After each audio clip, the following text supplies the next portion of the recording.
Hello and welcome to the season wrap-up of X-Men, the animated series re-examined. I'm Dan Bain. I'm here as always with Hav Hakeem. Hello everyone. There he is. In this very special episode, we're kind of coming to the end of season one. We've analysed each episode individually, and now we're just going to take a little time to kind of wrap up the season. Discuss it as a whole rather than... That's right. Hey, season one, come on in and take a seat. This is your performance review. And let me tell you, first off, you got nothing to worry about. Yeah, nothing to worry about. Yeah. Just a few things we'd like to address, but overall, we're pretty happy. We're pretty happy with the success. We're going to keep you on. We didn't know what it was going to be when we created the role, but you've really lived up to the promise of the premise. Yes. However, one thing on your resume here, you did say that you would be incorporating Beast. It was on your cover. It was on your cover letter, and we were really, waiting to see Beast in action. And extensive Beast storyline. It says here, in fact. Beast is such a I don't know why I keep thinking about Beast. Like all this stuff's been happening, and Beast has just been rotting in jail. Perhaps Beast is more interesting as a kind martyr? And as this kind of intellectual concept, because in terms of combat capability or what he offers that's kind of interesting or unique in a combat situation, which is a lot of what the strike team kind of stuff has happening. He's just physical. He's just got physical strength. Is basically Mate, you can't put a price on acrobatics. Yeah, I mean he does love to hang upside down. There's a real, and no one else is filling that particular niche. Unless they're captured.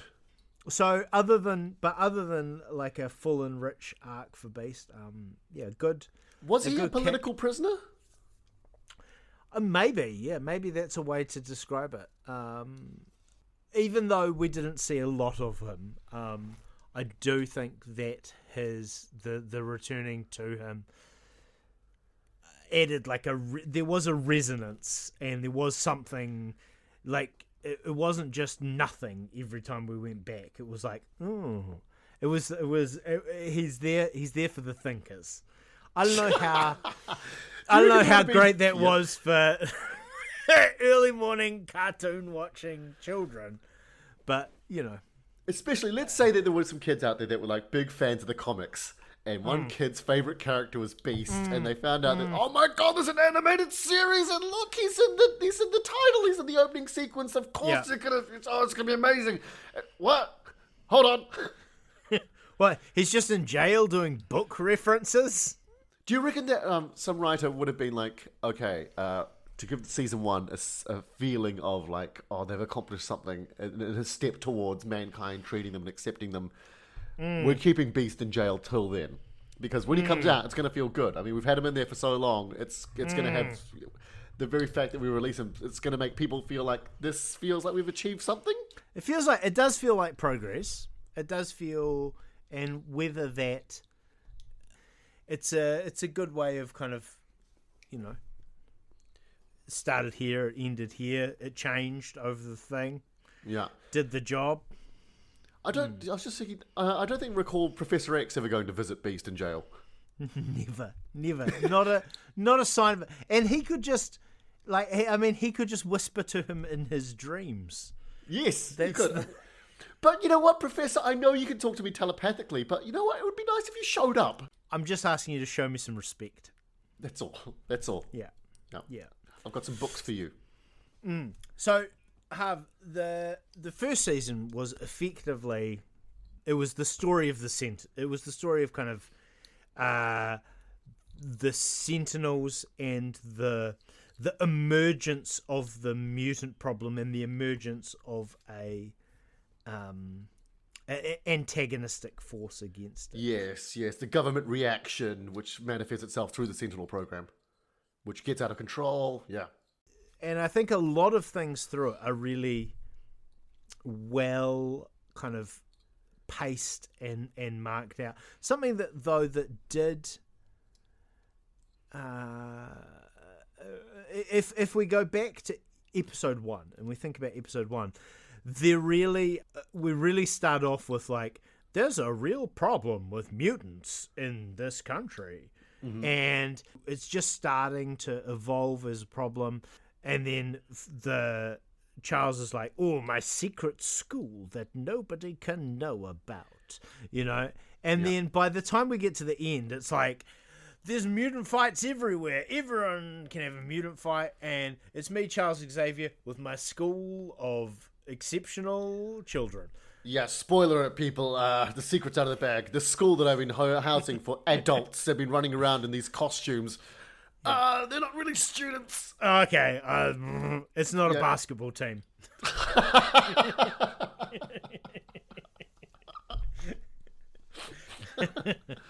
Well, Beast, we've really missed you this season, mate. Yeah. Could have used some of your athletic prowess on the field, on the court. One thing I noticed, you said that this is about the Sentinels. So I was thinking about like, all the villains we saw, and because I was thinking, oh well, Apocalypse is still out there, Magneto's still out there doing this sort of thing. But this is very common of 80s cartoons or 90s cartoons or these stories in general, that the villain does get away a lot of the time.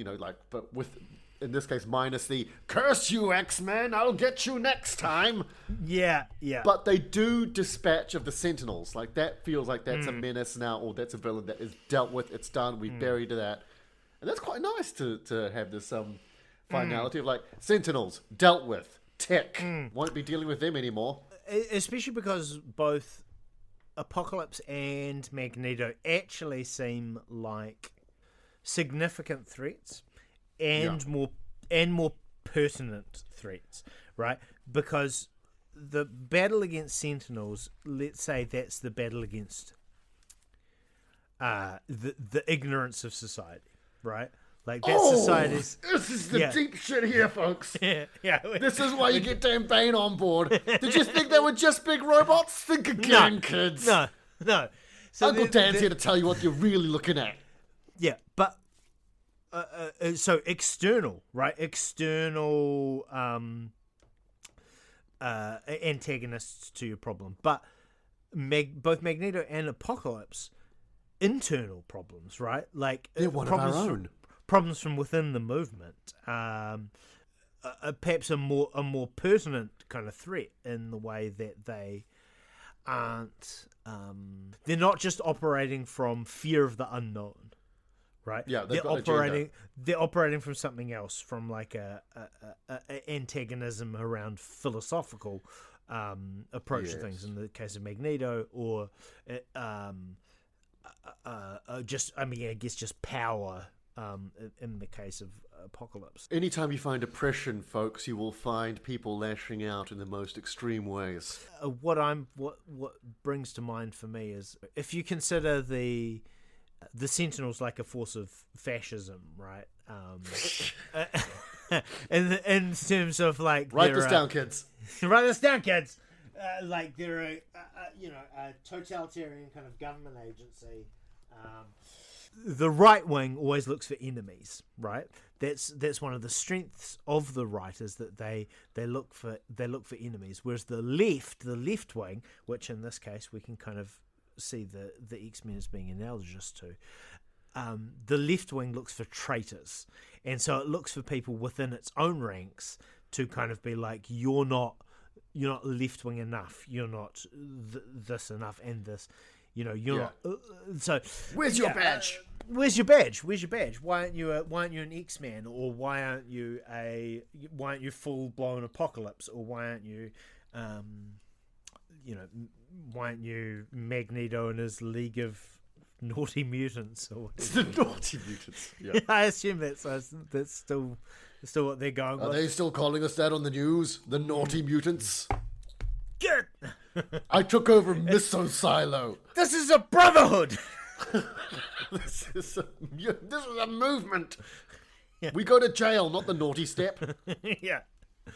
But yeah, so I like that the first season kind of brings to a close this this external threat to the mutant peoples, but very much leaves them with, you've still got all these internal threats, whether they are other mutants or whether and the other one, maybe something that'll be interesting. Like, what do you see as left hanging, Harv? Lots, like I said, Magneto's still out there. He allied with the X-Men in the last episode, but he's out there. He'll be back. Apocalypse, I see, is the big threat. They've left us hanging with Sinister, looking at Jean and Cyclops getting it on.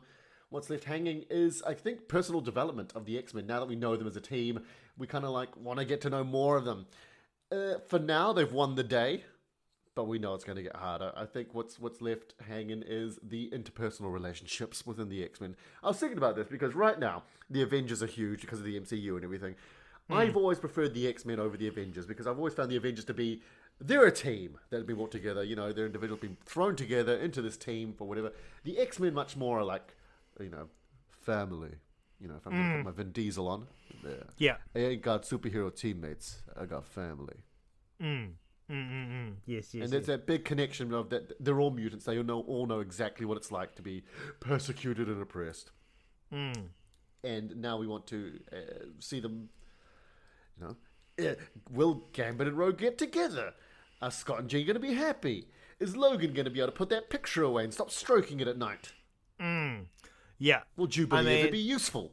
Will Jubilee ever be useful? And I 100% am like, Rogue and Gambit. Yeah, it has to happen. But how? But I mean, that is the. Okay, maybe this is a good time for me to ask, who did you enjoy the most? Whose journey for you was the most resonant over the series, over the season? I mean, I think the team as a whole. I'm really struggling to answer that objectively and without just going like, my favorite character is. Yeah. I don't know why, but in my gut, I'm saying Gambit. Right. Yeah. He's been through betrayal on the team. He was a slave on Genosha. He's felt the team be turning his back on him. His love with Rogue has gotten bigger and more prominent. Yeah. How about you? For me, I think Rogue is my player of the season. I think a combination of great quips, like consistently, just like the character is just fun with like the kind of homespun down south kind of aphorisms, but also a really resonant dramatic arc. The opportunity to get rid of my powers. Her powers are good, but they're also kind of. She's one of the only ones that has her powers compromise her in ways other than society goes, oh, you have weird powers. Yeah. I mean, her powers are a curse. Yeah, it's a curse. Her powers are a curse. A little bit like Cyclops, they're the next one, where you can't control it. Yeah, I've got to wear but my at least glasses. at least he can wear a sexy hat. Yeah, exactly. Do you reckon? I totally reckon Gambit's the kind of thing where he's built this up. This Gambit and Rogue, will they, won't they? I could totally see Gambit building it up in his head, like I've got to close this deal, and I would die. Yeah. Oh no, don't worry. Gambit is like, oh, you know what we need? We need one of those vacuum beds, one of those latex vacuum beds. Put me in the bag and just suck all the air out of it. Just put me in the attic when you're done. Yeah, exactly. But it's like a poor man's cryo sleep. Yeah, because I came into this and I was like, I think Wolverine is cool and I think Gambit is cool, but actually having gone through this one, I'm like, I think Rogue is cool. I think she had, for me, the most interesting journey as an individual across it, where she's being asked to, if you were given the opportunity, would you give up this thing that is so fundamental to what your identity is within your family unit? Yeah. Oh, she'd totally be asked to leave the X-Men. Imagine she did get rid of her I know. powers. She's like, Yeah. we're still family. They'd be like, oh my god, when's she gonna realize she's no good to us anymore? Yeah. So I could send some emails. Maybe I do admin now. It's like, Yeah. Maybe do you want to go on this journey of self-discovery somewhere else? yeah. Yeah. I was thinking about it. The women in the team have got the best powers. They've got the biggest power set. It's like, Storm, Rogue, Jean Grey. Compare their powers to Wolverine, Cyclops, and Gambit. The women are kicking ass here. Yeah. Totally big power players.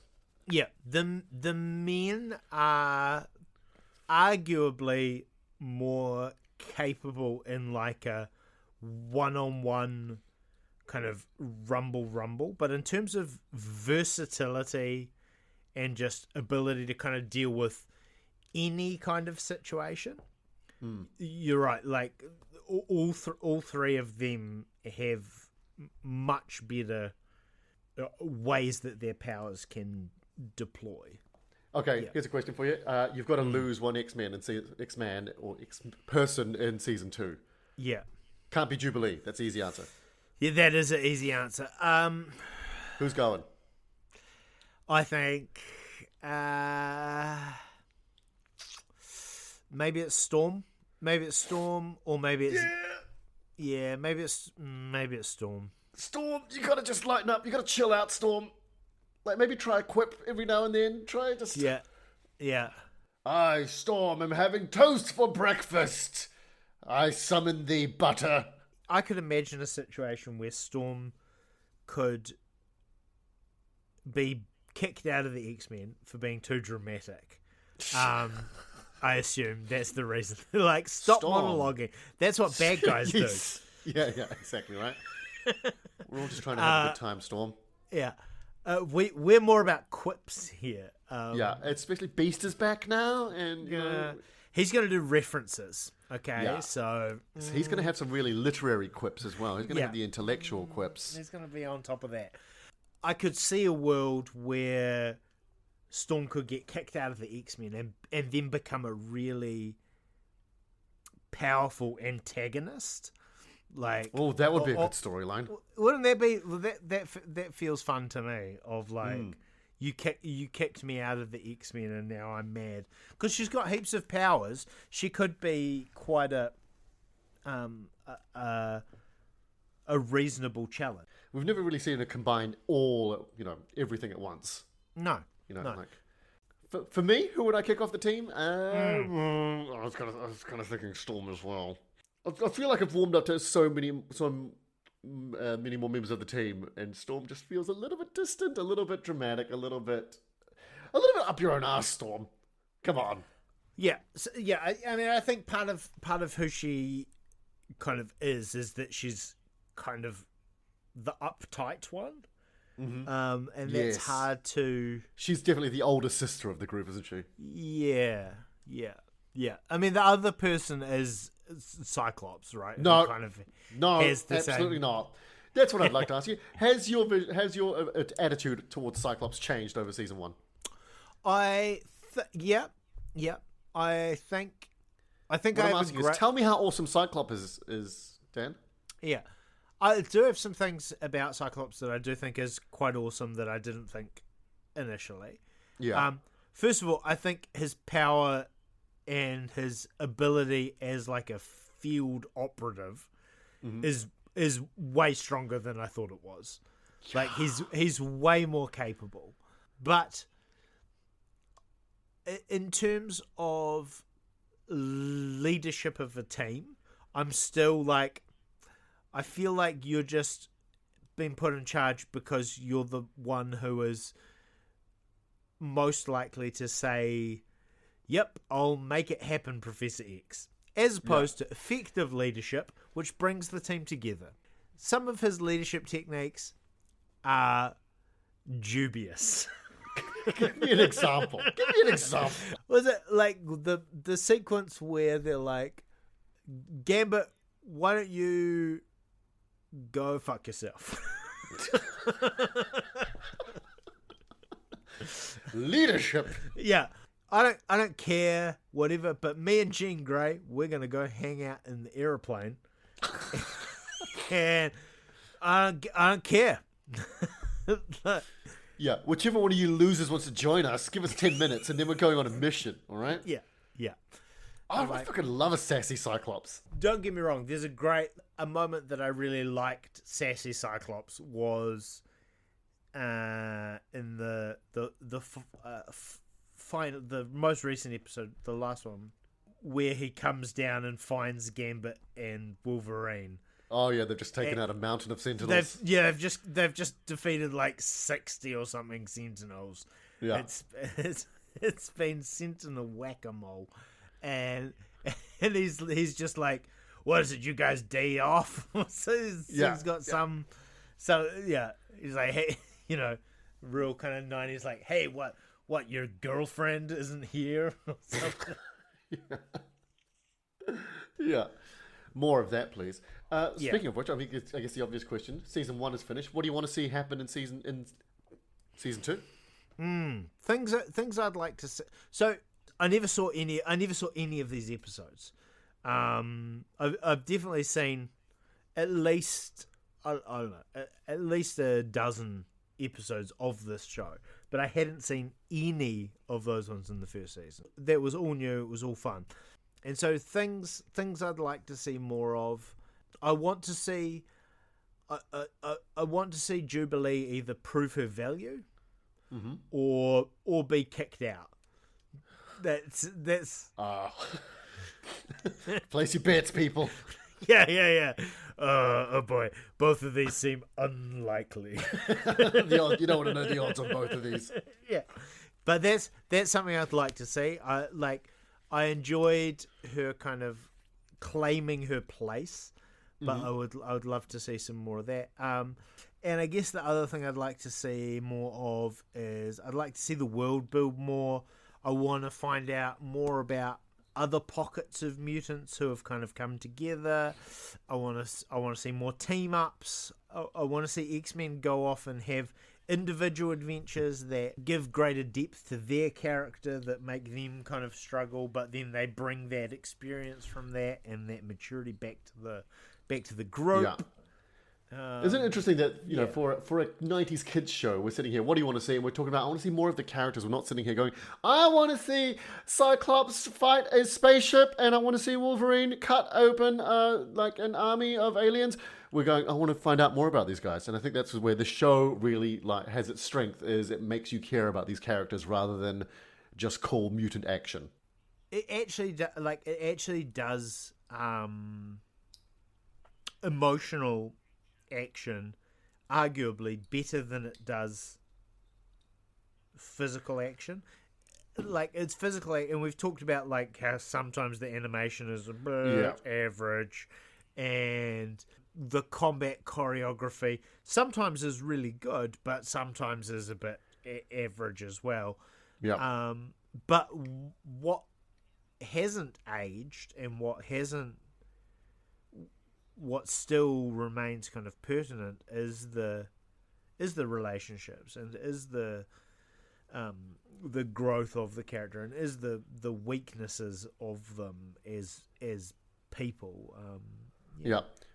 Oh shit! Sorry, can I change my answer? I know who I'd drop off the team. Professor X. I'm never watching any mission going, fuck, I wish Professor X was here.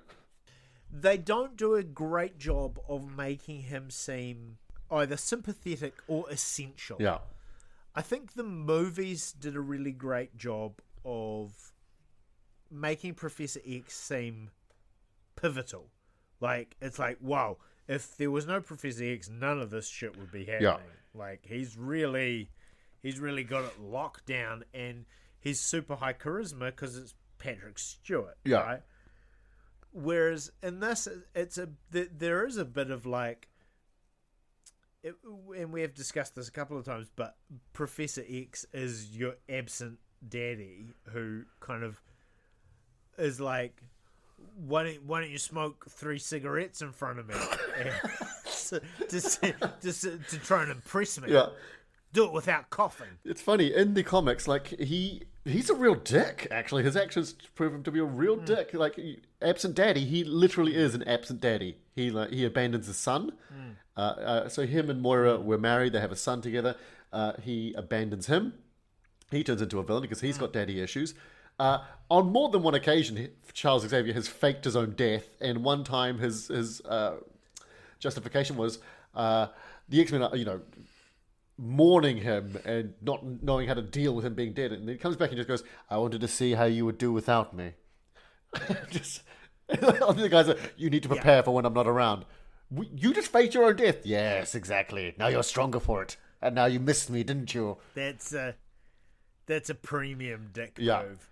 Yeah, and retrospectively, there's a bit where in the early bit in the comics, the original X-Men, they get captured on a mission by this living island called Krakoa, and then you find out that to get them back, Professor X put together a team of other mutants and sent them on a suicide mission to rescue his original team. And then just essentially got them all killed, apart from one who comes back and seeks revenge later. But the point is, he was just I need a suicide squad to save my students. I need a group of students who I do not love as much as my original students. Professor X is a father figure, right? And you kind of make an assumption that he is a good father figure, but there's all the evidence kind of seems to point towards actually he's a real bad dad. Yes, absolutely. Maybe there's a more interesting read of it if you kind of go into it as Charles is as bad. He's bad in different ways, but he's actually as bad as Magneto. Yeah. At least Magneto shows up to deal with things himself. Professor X is always like, there seems to be some sort of mutant emergency out there. Who can I delegate to? Yeah. Well, Cyclops. Yeah. Cyclops, get your tongue out of my ass and put together the team. Yeah. Yeah. He says, Cyclops, take 2 X-Men. Don't even care. I don't care who you take. Just take 2 of you. Yeah, I don't 3 care of you fuckers get out of my face. Go deal with that. So I guess the big question is, we were talking about this retrospectively looking at it, does it hold up? Is it still good? Was it just nostalgia? I think the storytelling holds up. I think the narrative holds up. I think a lot of it's another thing that kind of we've discussed is the richness of these characters, right? They've been around for quite some time. A lot of them have been rebooted and retconned, and the story has kind of been pulled this way and then back this way until it kind of lands in a really nice kind of alignment. And so, I think a lot of that is still strong and still works and still plays. For me, bits that don't hold up kind of come down to technical. Like the animation. A lot of it is technical, where the animation kind of fails a little bit. Voice acting still holds up. Yeah. The voice acting is really good. I think particularly Rogue. Rogue is really good. The guy that does Wolverine is really good. He's just consistent. Yeah. You know what I'd love to... I want George Lucas to come and get season 1 of the X-Men and do like a George Lucas, revamped edition. Because they've still got the voice recordings there. They could still have the exact same performances and just redo the animation and make it look slick as fuck and chuck a dinosaur in the background somewhere. Yeah. I would do that. I would watch that. Yeah. Remastered X-Men animated series. Yeah. I think it might be better than I thought it was going to be. I thought it was going to be cool. Yeah. And I thought that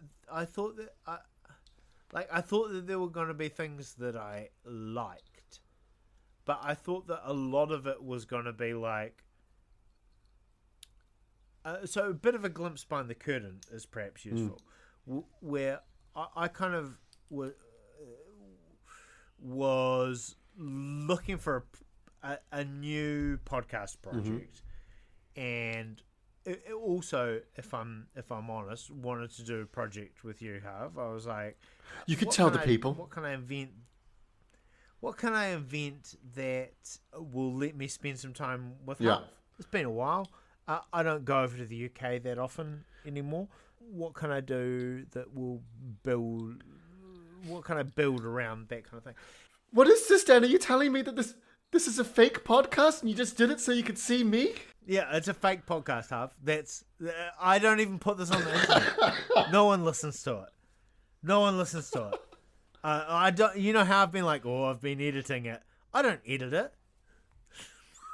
That's the most romantic thing anyone's ever done. Yeah, I know. I know.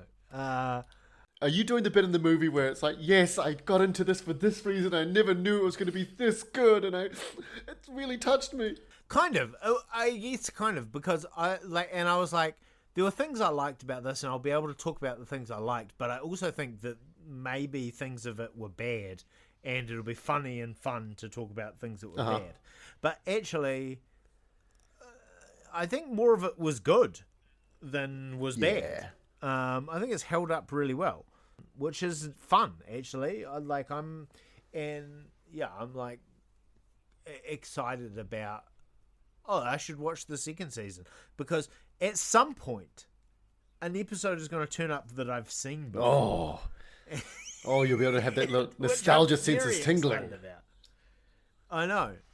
Because I know that that's kind of been fueling you through the whole thing. It's like, I remember this one. Lots of, when I saw this, it made me feel this. I haven't had any of that. Yeah. Well, it's going to happen, viewers, listeners. It's going to happen.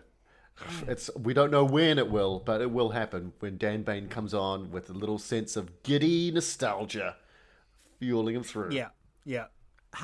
We've finished season 1. Obviously, season 2 is just sitting there begging to be pulled off the shelf, begging to be looked at. Here's my pitch: we take a little break for, I don't know, a couple of weeks, a couple of months, whatever, and then we come back and we look at season 2. How does that appeal to you? Beautiful, love it. Let's do it. Beautiful, excellent. I love it. So, in order to be ready and prepared for that moment, you're going to want to subscribe to the show. Don't undo your subscription, because we will be back. Join us on this journey, listeners. It's going to be great. Give yourselves a little break, because I know you've been kind of stuffing your face with all this X-Men animated goodness and then our commentary on it. Yum, yum, yum. Get it down your gullet.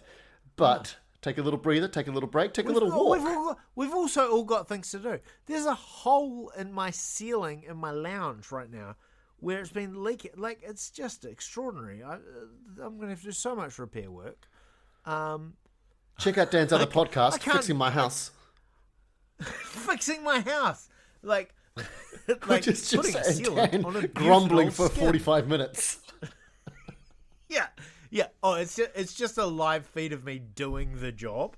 And so you just hear like a drill going, zzz, zzz, and then me going like, hey, people make millions on YouTube channels doing this. But it's audio only.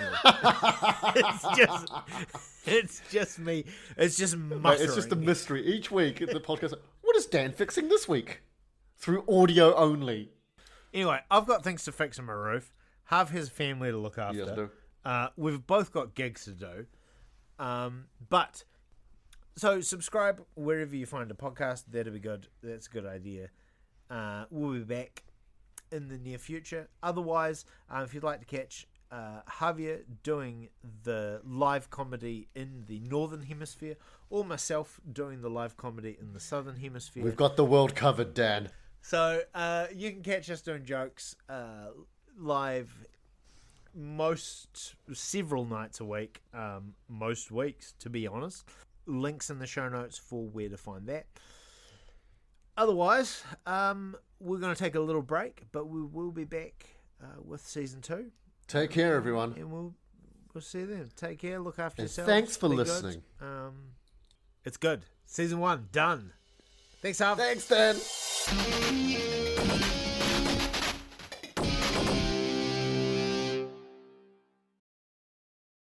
Are podcasts too interesting? Especially if you use them to fall asleep. I'm Dan Bain, and all 4 seasons of my podcast, Sleepy Time Mumbles, are interesting enough to listen to, but not interesting enough to keep you awake. Sleepy Time Mumbles, a podcast you can miss wherever you get your podcasts.